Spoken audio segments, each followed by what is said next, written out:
Hello again, YouTube. Lovell Hawes, military history buff, prior enlisted Marine, and just in general, somebody who does a lot of research. I'm going to be doing a history lesson on this one. This is going to be basically the story of John Basilone since he, or in his time in the Marine Corps. And I can hear a lot of Marines going, "Hoorah!" Well, John Basilone was he was quite the unique individual. But he was also a really good Marine. And in the course of the Second World War in late 1942, he actually ended up going to Guadalcanal, where there it was basically a swamp, but that was an island. I mean, it was horrible conditions, malaria infested. I mean, the conditions in which the pilots at Henderson Field lived in were little better than the conditions that the Marines lived in that were protecting the field. And the pilots, they had a tent that was basically a mud floor. So that gives you an idea of how much better, how much worse the Marines had it. They didn't even have the tent. So, in the course of which the Japanese were trying to take Henderson Field back from us because it was an airfield that we were going to use to go marching up the Solomon Islands, doing hard fought landing after hard fought landing. It was going to support operations at New Guinea. It was fending off Japanese naval assets from reaching the island, and it was also being a pain, making a remarkable pain of itself to the Japanese Air Force. So, when it came down to it, a lot of Japanese who did land on the island through the landing ships, they would often attack trying to overrun these Marines, and among them was Basilone. Well, Basilone, he actually led a couple machine gun teams, and in the course of a banzai charge, one of his machine gunners actually caught one pretty much right here, and he died with remarkable discipline. He died with his finger still on the gun. His buddies didn't even know he was dead because he was still firing the gun and still posthumously taking out Japanese attackers. And then eventually he did die. And in the course of the fight, it got to be so brutal that John Basilone had to maintain both machine gun positions while fighting hand to hand between these two positions. And he ended up with, at the time, the shirts that you wore underneath your camouflage uniform is called a skivvy short. Well, the skivvy shirts back then were white. They're green now, but they were white back then. But when he pulled off the line, his skivvy shirt wasn't white anymore. It was red for all the blood he shed in that fight. And that was him going back and forth between one position and another and having to fight hand to hand several times along the way.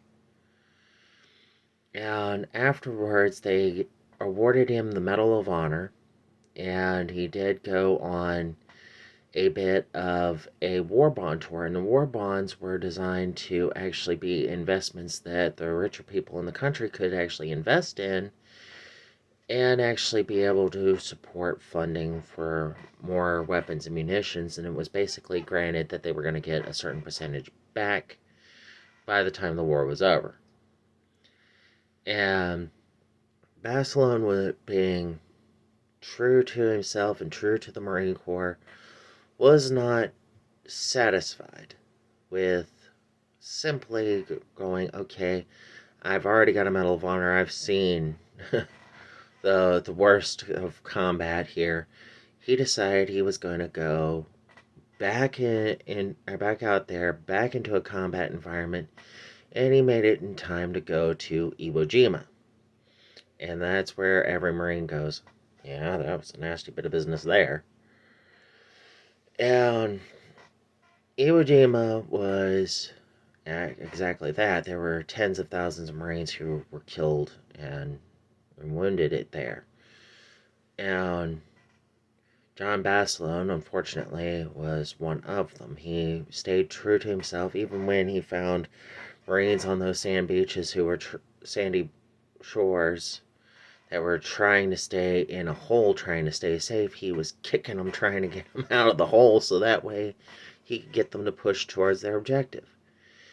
When he did actually manage to get a company to one of the objectives, one of the airstrips, he went back to the landing zones to go get another company of Marines.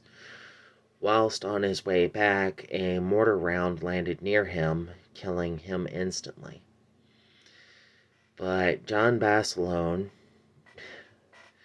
even while he was on his war bond tour, it's amazing to watch him while he was on his war bond tour. He gave Marines answers, very much so during the course of the war bond tour.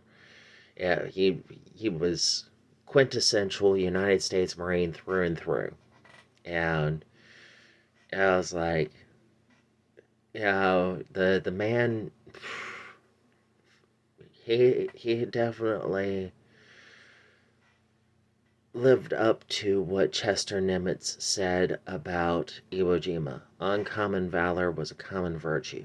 He did have that common virtue.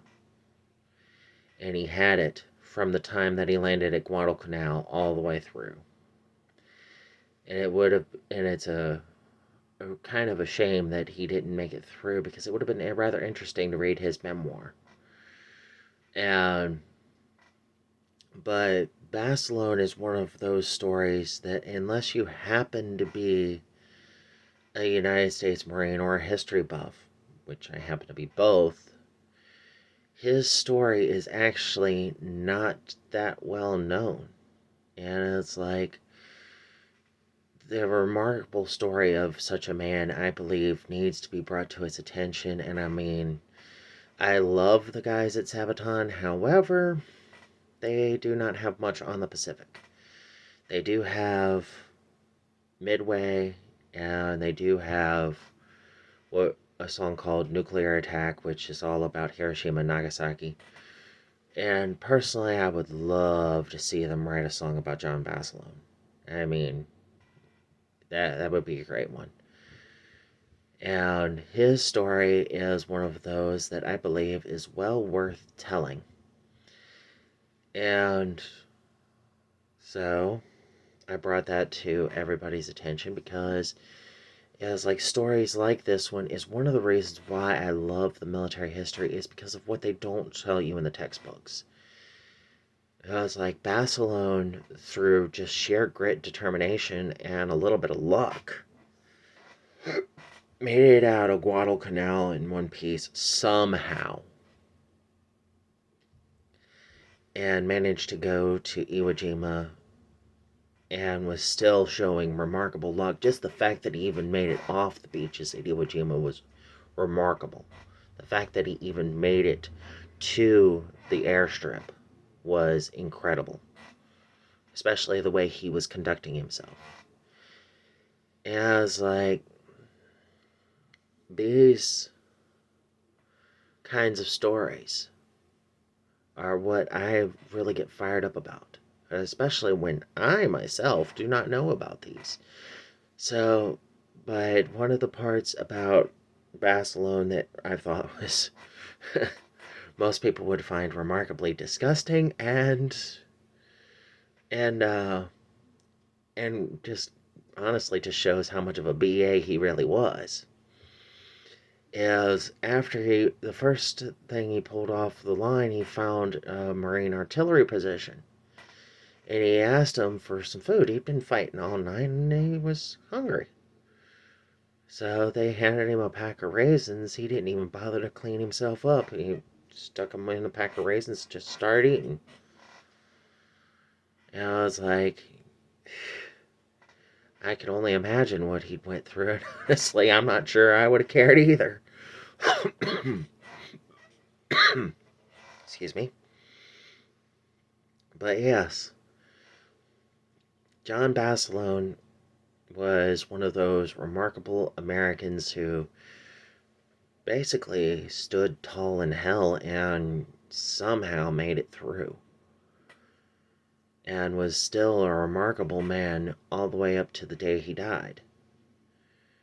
And he was remarkable even on his war bond tours. They impressed everybody. He impressed everybody and actually gave a perfectly good Marines response to every interview that I've ever found on the man. And, it's like, and yet, somehow, his luck did not hold out. And it was a crying shame. It would have been great to, like I said, to see his memoir. And his life saved the lives of tens of thousands of our B-29 crews. In fact, more B-29 crews were saved by being able to make emergency landings at Iwo Jima than were killed taking the island. So that says a lot about the three divisions, 3rd, 4th, and 5th Marine Divisions, that ended up attacking the island in the first place. Now, that being said, I intend to try and share some stories that you won't find in the history books. Some of the stories, I was like, next time I might share the story of, say, Bruno Guido, a remarkable sailor. And I'm trying to keep him a little more individual, not focus on the battles, try and focus on individual people, because it's easier to get involved in these stories when you see that it's one person who does this. But yeah. Or a small group. But yeah. It's stories that I like to tell as of the greater focus in on these. So I would prefer to tell the story of a sergeant versus the story of some general. It's like Patton was a remarkable man, but no doubt about it. But what about his 4th Armored Division? That's a remarkable story. But yeah, I'll cover that one in later videos. But John Basilone, yeah, his time in service was remarkable. And like I said, again, it would have been better had he lived through it, because I would have loved to read his memoir. But I've been Lovell. You've been great. And I hope this video finds you guys having a good day.